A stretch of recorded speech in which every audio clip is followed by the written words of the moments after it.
Well, that's pretty good. Yeah, that is really good. And we're tracking a lot of summer-like conditions for today, but we also have a lake wind advisory. So if you're headed out on the waters today, certainly be aware of some gustier winds today that could be as high as 30 miles per hour. That lake wind advisory goes into effect at 10 o'clock this morning and runs until 6 o'clock tonight and does virtually include all of our counties in the viewing area. Overall today, we are going to see some breezy and sunny conditions as we go throughout much of the morning. Those breezier conditions are going to be lasting as we get into the afternoon, but as we do get into the afternoon, we are going to see those hot summer-like temperatures before storm chances really increase late tonight and into the day tomorrow. But not seeing anything out there that would indicate any storms are on the way across Mount Vernon. We're just seeing traffic flow there on Interstate 57. Temperatures as you're headed out the door this morning are into the mid-60s across parts of Mount Vernon at 62 degrees, 68 for Marion, 67 for Carbondale, 70 still for Paducah. So it is very warm out there. And as we go throughout the next couple of hours, we still are likely going to be into the lower 70s through 8 o'clock this morning. We'll likely see temperatures get into the upper 80s by 2 or 3 o'clock today. And then we likely will see the lower 90s a little bit further towards the south. Overall today, skies are going to be very sunny, and you can see that winds are certainly going to be increasing as we get into about the 6 to 7 o'clock hour tonight. You are going to want to keep the Storm Track 3 app handy because these breezier conditions are associated with our next storm system. And for today, we do have a level 1 risk, a very low end risk of severe weather across parts of southeastern Missouri and southern Illinois, with the main hazards being some damaging winds and small hail. And that's going to be associated with a line of storms that's going to track from northwest to southeast. As we get into the day tomorrow, though, we have a little bit better of a severe weather risk with a level 2 risk for most of us, level 3 risk a little bit further towards the south, with the main hazards being damaging winds, large hail, and the potential for a brief spin-up tornado.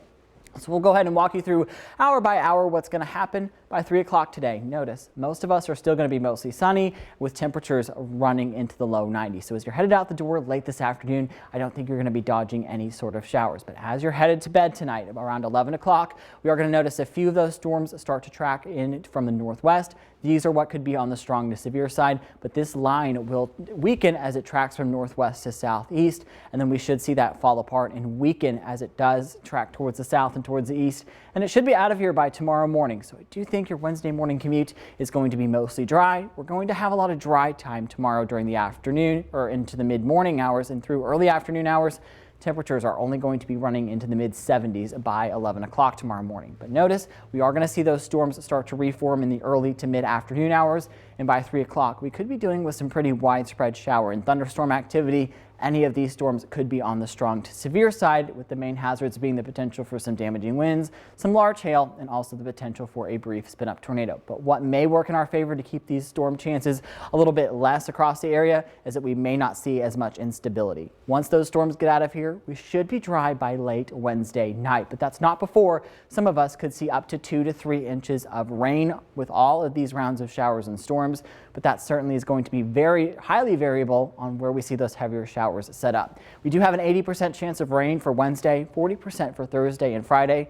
We will finally see a few more isolated showers towards the day on Saturday, but we're going to see those rain chances really tick up once we get into the day on Sunday, with a 60% chance of scattered showers and storms, isolated storms for Monday and for Tuesday. So certainly be weather aware today and tomorrow, since we are going to see a few storms roll through overnight. 1 or 2 of them at most could be strong to severe before we have that better risk of severe weather for tomorrow. And here's the viewer photo of the day sent in from Marion.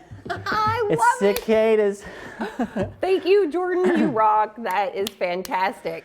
Now, I'm waiting for the massive hatch to happen at my house, and our trees do not look like that yet. So what is happening? None of my trees in my backyard look like that. I've looked out the second story window looking down to see if there are any on the base. But one of the things that I saw was popcorn cicadas. On Facebook. Cicadas. What? Fried cicadas. Oh, like you eat them? Yes, like you eat them. That should be your dinner tonight, Garrett.